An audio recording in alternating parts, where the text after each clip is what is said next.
C'est à quelques kilomètres d'Angoulême que la Touvre vient se jeter dans la Charente. Cette résurgence est tout simplement exceptionnelle. Des eaux fraîches et riches toute l'année. Des truites en quantité qui peuvent atteindre les 50 cm en 4 ans. C'est tout simplement unique en France. Régis Sautier est le président de l'APPMA local. Avec David Méral et Rémi Deluchat, ils viennent régulièrement pêcher le no-kill sur la partie la plus sauvage de la rivière. Alors la rivière, elle fait à peu près 11 km de sa source à la confluence avec la Charente. Le no-kill ici, il fait 1800 mètres de linéaire.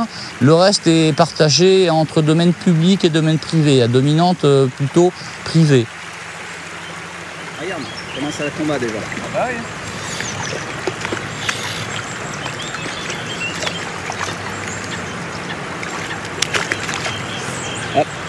C'est l'avantage de sans ardillon, c'est que ça part très vite. La Touvre, c'est une résurgence, donc elle a une température quasi constante toute l'année. Elle est à peu près à 13 degrés. Donc étant une résurgence, le poisson c'est un animal à sang froid. Lui, sa température, où c'est qu'il est le mieux, c'est à peu près 14 degrés. Et là, quand elle est en moyenne à 13 degrés, il est toujours en activité, il est au mieux de sa forme. Donc il mange. C'est une eau extrêmement cristalline. Ceux qui sont passionnés par la pêche à la nymphe à vue, là ils s'éclatent. Hein. Ça monte hein, là-bas, Rémi. Devant toi, là-bas.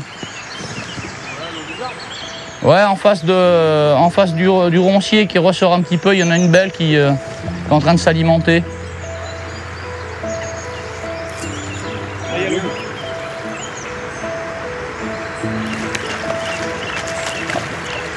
C'est un peu des cochons bretons ici, hein, les truites. Hein, elles sont toujours en train de se nourrir, hein, jour et nuit quasiment.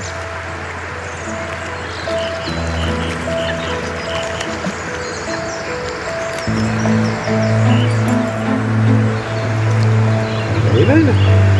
C'est quoi ça? Ah, 32, 33. 32, 33 À peu près. Elle s'est bien battue, j'ai l'impression. Ouais, elle avait du sang et encore je l'ai épuisée un petit peu avant l'heure pour pas trop les fatiguer. Parce que...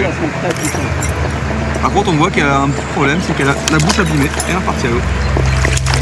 Elle avait le dessous de la mâchoire un petit peu... Oh, là, il y a poisson derrière. C'est vrai?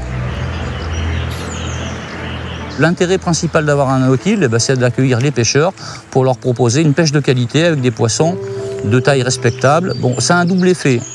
Permettre aux gens d'avoir une pêche de qualité et en plus de protéger les géniteurs, ce qui fait qu'en très peu de temps, on s'est retrouvé avec une augmentation de plus de 200% des frayères, rien que sur le no-kill et sur l'ensemble de la rivière aussi. Il y a des secteurs tout en amont du no-kill, c'est vrai qu'on a des géniteurs qui dépassent allègrement les 70 à 80 cm. Bon, on ne les voit pas souvent, mais ils sont là. Il y a des gros poissons, c'est vrai. Ah oui.